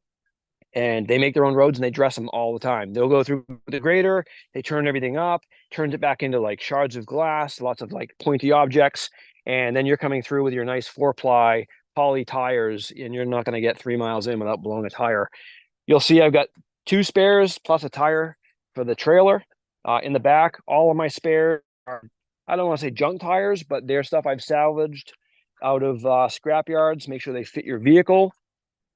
And as a minimum, you want to have at least 2 plus the 1 on the vehicle for spares. I've blown as many as 3 on one hunt in Zone 4. I've blown 2 tires on Zone 1 last year. It's just different. You just got to take care of it. Nothing worse than being on the first day of your moose hunt. And this happened to me last year. Brand new truck, came with new tires on it, and I knew that they weren't 10-ply, but they were new tires, and I kind of winged it. And I knew I broke my own cardinal lesson there. And the very first day of our moose hunt, I'm under the trailer. I'm sorry, under the truck on a tarp in the rain, changing a tire, and we hadn't even got to our first spot yet. So a little bit of panic mode there. Have a tarp. Your truck box, you're going to have a bunch of stuff in there to keep your truck on the road. Just, it's not fully packed, just some stuff to be thinking about. Okay, power station and a compressor. Make sure it's charged and it's good to go. If you have a small inverter, that might be helpful as well. I got one I can plug into the truck. I can throw my other compressor on, lug wrench. And my chainsaw, I typically take my chain off, my bar and chain off while I'm transporting it so it doesn't beat the chain all up. Got ratchet straps, all kinds of tie downs, stuff for the chainsaw. Got extra coolant, oil.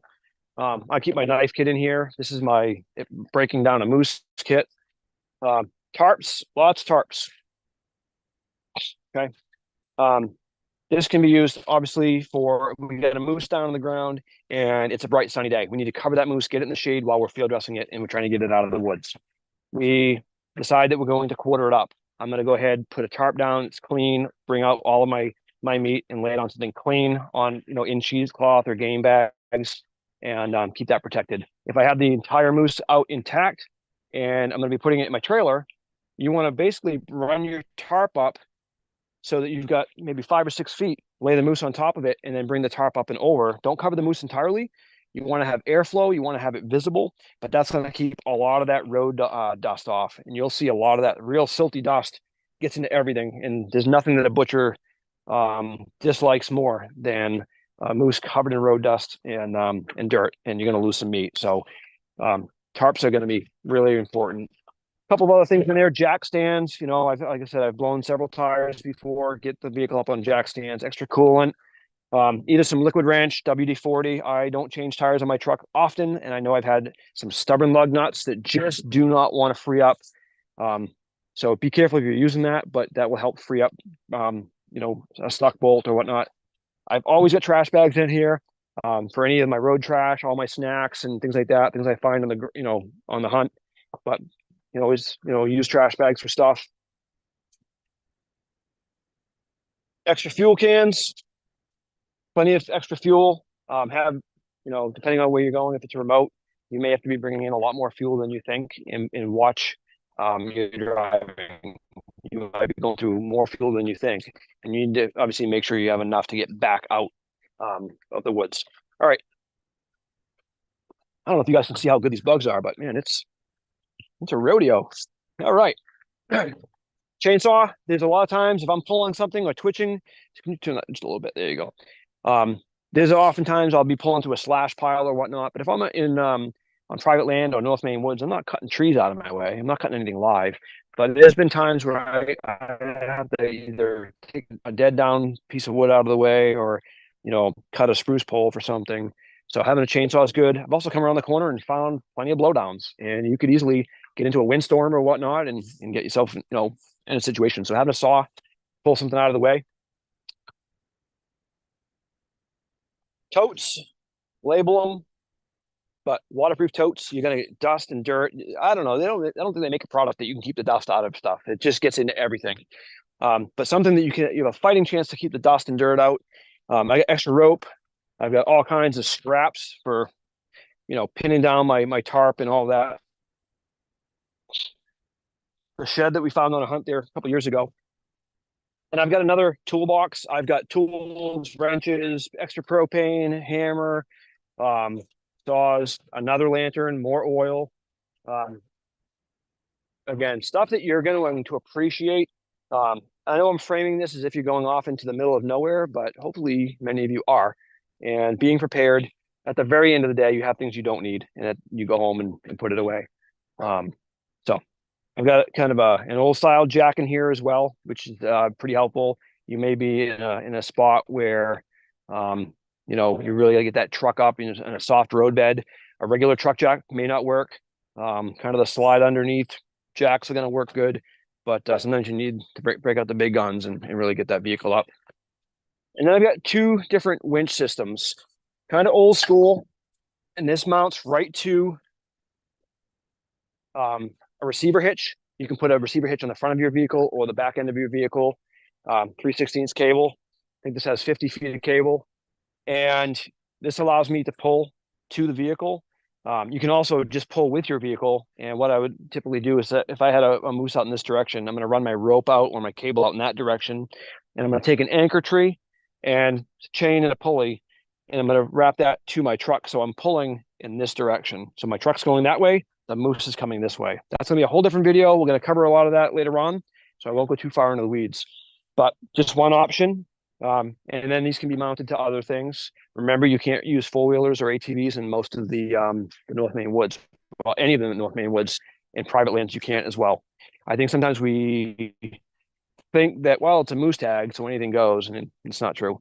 You have to have permission to be taking a quad out there. So the other version that I've got is, let's just move get away from the trail a little bit, is a Capistan winch. These, I've used chainsaw winches in the past. A chainsaw winch looks just like that one that mounts into the receiver, and you attach this device. It's got a plate attaches to the sprocket, and you're winding the winch coil with cable. This actually operates off of rope. Okay, very similar to how they pull lobster traps. Whole different story. We're going to cover this in another video, but I would run my line out to the moose. I can reposition this as many times as I need to. I don't need 1,000 feet of rope.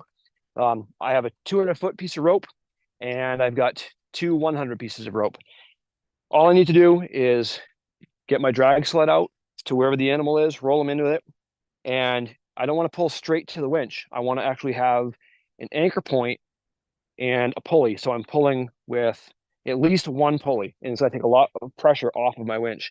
If it's a really, an exceptionally large animal, or I'm going uphill, or there's obstacles or slash, I might even have three pulleys. And I think back to what was it, ninth grade, when you're in physics class and thinking about simple mechanical machines and advantage. And I realized that all paid off. But the way this works, you've got your outgoing line. You basically do 3 loops, and then you pull pressure. When I'm ready to go, I'll often outfit the person that's with the moose with a radio, so that we can communicate and be like, all right, I'm getting ready to pull. You good? Yep, we're good. And I just put pressure on the rope.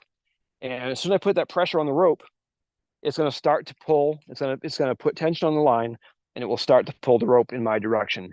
If I hear that person say, whoa, whoa, whoa, hang on, we're hung up on a stump, I just slack up. I just let off pressure, and it just spins in the hub. Okay. So these are probably $1,200. You can rent them, find somebody that's got one, borrow it, rent it. But pretty simple, very light. You can throw this in your backpack, get out to wherever you need, and very versatile. Again, you don't need 1,000 feet of rope. Some people, if you've got a big, long, clear cut, you can go ahead and hook on and just keep pulling. But I don't mind repositioning as many times as I need to. So just to bring some extra gas, be patient, and yeah, it's going to make short work out of it. All right, we're going to swing around to the back of the trailer here.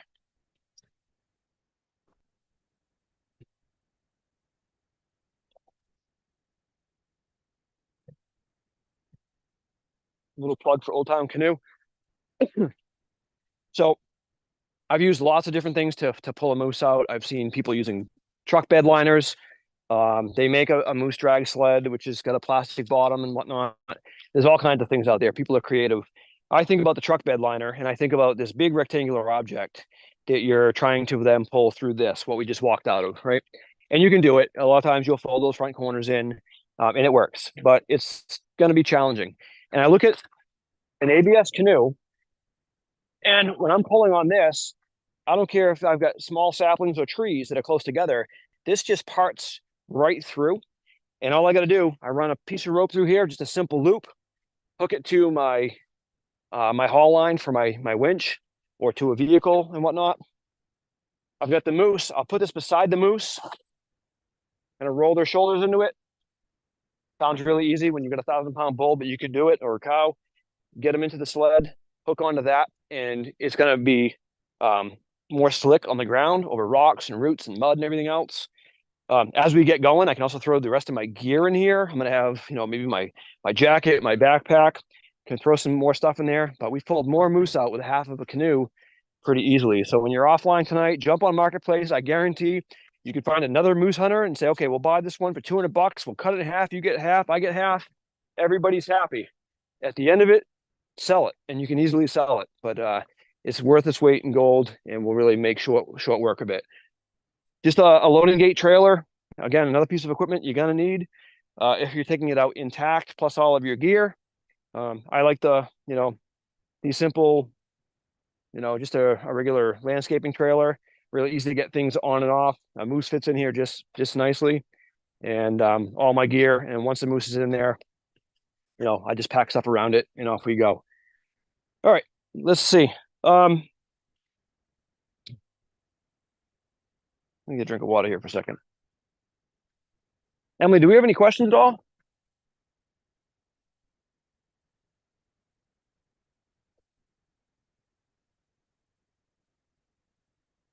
Whew. All right. How are we doing on time? Hi, Ron. I'm here. Hey, how's it going? How are we doing I on do have time? a couple of questions. Yep. Okay. Yeah, we'll go back over here a little bit. All right. What do we have for questions? So there's a question about what has to be packed out when a moose is being quartered.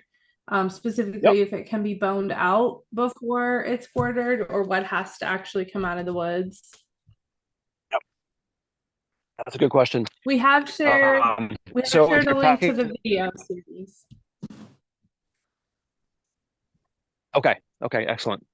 Yeah, so packing out, I know my probably the first 10 years of guiding, I was fortunate enough to get every moose out intact. We were pretty strategic. We had to work really hard for some of them, but we're always weighing time and distance because time and heat are your enemy. But we were pretty fortunate in the season, the day that the animals were harvested, we got them out pretty much intact. And then we had a stretch where we had warm weather, a few that were really remote or uphill, and we had to field dress them and then go ahead and just continue right down to breaking them down. It's not as daunting of a task. It's a big animal. It's heavy. You have to think about it before you pull the trigger. Is your hunting party, are you able to get a moose off of that ridge or down in that valley? And if the answer is no, then don't pull the trigger. Stay closer to where you think you can get it out. So you get yourself in that situation and you've got a moose down. Now redo. In my backpack, I have a set of knives, and it's basically my field dressing set and some zip ties. I'll kind of walk through that process and we'll get to answering your question because this is something I wanted to cover.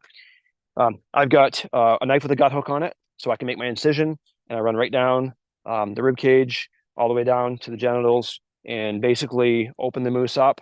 I'll also cut about a 4-inch strip on the side through the sidewall in the fur, and that's so somebody like Gary can help me as I'm field dressing this. He now has a handle that he can pull up that hide and give me more access. When you field dress a moose, it's no joke. Everything is bigger on a moose, right? Their heart is this big. Their lungs are the size of a couch cushion. You got a lot of entrails, so it takes some work. You get all the entrails out, pull everything away, and now you figure out, well, we got to get this thing out. We're gonna have to quarter it out, quarter it up. Another tarp story. So get that tarp underneath. It's going to keep the animal out of the dirt and the debris and the mud and all that. Even be careful with your boots if you're stepping on the tarp, because if you roll a piece of meat over and you're just grinding it into the dirt, you're losing meat. Okay. You can also just do it with the hide, the way that you take the hide off. A couple of things you need to be thinking about is if this is a moose that you want to try to have mounted, you want to do a shoulder mount, the cape is really important, and you need to have just beyond the front, beyond the armpits, and beyond the hump. Okay, so all that cape needs to come out. So you would do what's called a dorsal cut at that point. You're going to go from the behind the antlers all the way down to the tail, and you're going to pull the hide off in that direction, or you're going to work your way from the side up and over the back of the moose. Okay, you're going to need a bone saw. Fortunately, we live in an era where all kinds of battery operated DeWalt type saws, and you can go ahead and start breaking this down into quarters. Now, when we say quartering a moose up, that doesn't mean you're walking out with 4 pieces of a moose. There's people that can probably take the hind quarter and throw it over their shoulder and off they go. I'm not that person. So you're going to break it down into pieces. I take the back straps off. Okay. Take the back straps off. That goes into its own game bag. That gets put aside. I even have 5-gallon buckets that are they're sanitary buckets with a screw-on lid. I'll put a frozen 2-liter bottle in there, and I'll put meat around that. Keeps it cold until I can get it to the butcher. I'm gonna take the front shoulders off all the way up to the neck. And there's a video on our YouTube to go into this a little bit more in depth. Take the hindquarters off, and the neck and all that. Take all the neck meat off. Antlers, you're probably gonna taking that whole head out might be a challenge for you, but unless you've been trained in how to get the hide off of the skull, it's gonna be challenging. It's gonna be another heavy part of that moose, so you might need to drag it out in a sled or whatnot. As far as taking stuff out, the hide can stay in the woods, the legs can stay in the woods, the viscera, all the entrails and all that can stay in the woods. If you eat organ meat, your heart and liver, you may want to take that out. If you don't eat it, somebody else probably does. There is some issues with eating liver and all that, so stay in touch as far as any advisories with eating liver from organ meat from different animals. But you need evidence of the sex organs, so the hide and the legs and the viscera can stay in the woods, as well as the rib cage. Okay, you can bone out the entire moose if you wanted to, but when you present that to the tagging station, there better be a moose worth of meat that's being presented to the tagging station. If you show up with 2 coolers and you say, "Yep, this is it," and you left a bunch of meat in the woods, it's actually a wanton waste of game. So pay close attention to that. And I like to say at the end of when you're done quartering something up and deboning it in the field, it should make the crows really unhappy with you. You should walk away from this white skeleton with a little bit of pink here and there, but those crows should be really ticked off. You didn't even leave them a morsel on there. And it takes a little bit of work, but there's a lot of scrapings, and you start cutting small pieces off as you go. And next thing you know, you realize you got 2 more 5-gallon buckets of meat that could be sausage or burger or whatnot. Or stew meat that would have normally possibly been wasted. So hopefully that answers your question. That was a long way around to answer it, but I wanted to kind of cover some of that. Any other questions that we've got? Hi, Ron. We have a question about how cold it's going to be during season 3. Do you have any insights into what to expect in terms of temperatures for the different seasons? That's a good question, Tanya. Thanks. So as far as season 3, so I'm assuming you're talking 2nd October. So we've got September, October 1, October 2, then we go into the November season, cow season. Just a quick timeline. September, it could be 30 degrees in the morning and 50 degrees by noon. It could be in the 70s. You could wake up in the morning and it could be 75 degrees in the morning. September is a complete crapshoot. It's different every single year. And I think maybe 6, 7 years ago, we had even 90s. Really tough moose hunting. And it forced a lot of us to think, do we even want to harvest a moose on these warm days where you're going to struggle? You go into October, you've got cooler days, shorter days, and you could have those nice, days in the 50s or even the 40s. You could have mornings where you wake up and it's 17 degrees. I was in Rangeley on a hunt and it was 17 degrees, and it never warmed up beyond 25, maybe 30 for 2 days. But then you can also see the other side of that when we have, these late summer blasts or early fall blasts where the temperatures spike. Plan on keeping that moose cold as quick as possible, getting the hide off. I know everybody, we want to rush to fill that chest cavity with ice. And you want to do that, if you're taking the thing out intact. But that cold will not radiate to those big thigh portions or the shoulders and the neck. It will help, but it will not radiate. You need to get that moose down to 37 degrees. And most of our season, we're not hunting these things in December. So definitely use plenty of ice, use way more than you need. Open the legs up, open the hide, tuck milk jugs in there, get it up off of your trailer, get ice under it, keep it out of the sun, and your whole plan changed once that moose is in your truck and trailer. You're probably going to want to break down camp and get it out. Don't let it hang around camp for a couple of days. You're going to lose it. And it can be actually a violation. We saw that up in Ashland a couple of years ago. Somebody had shot a moose on Monday or Tuesday and came in at the end of the week to the butcher, and it stunk to high heaven, and they couldn't do anything with it. They said, well, I'll just keep the head. And that's not okay. So I know we're getting late on time. We didn't cover everything I wanted to cover tonight, but we didn't get rained out and we didn't get a thunderstorm. So I'm going to call that success. Thanks for bearing with us with this first installment. We're going to follow up. We're going to clean this video up a little bit. We'll probably do a little bit of edits and some voiceovers and add some more content. And there's another in-person event on Saturday, the 20th. And look forward to other videos that we're going to be putting together here in this series. Please don't hesitate if you have questions to go ahead and email them to us directly. So again, I'm Ron Fournier, Direct Safety Supervisor, and it's ronald.fournier@maine.gov. Happy to answer your questions. And thanks for joining us tonight and watching us get eaten alive by bugs. And enjoy the rest of your night. Thanks.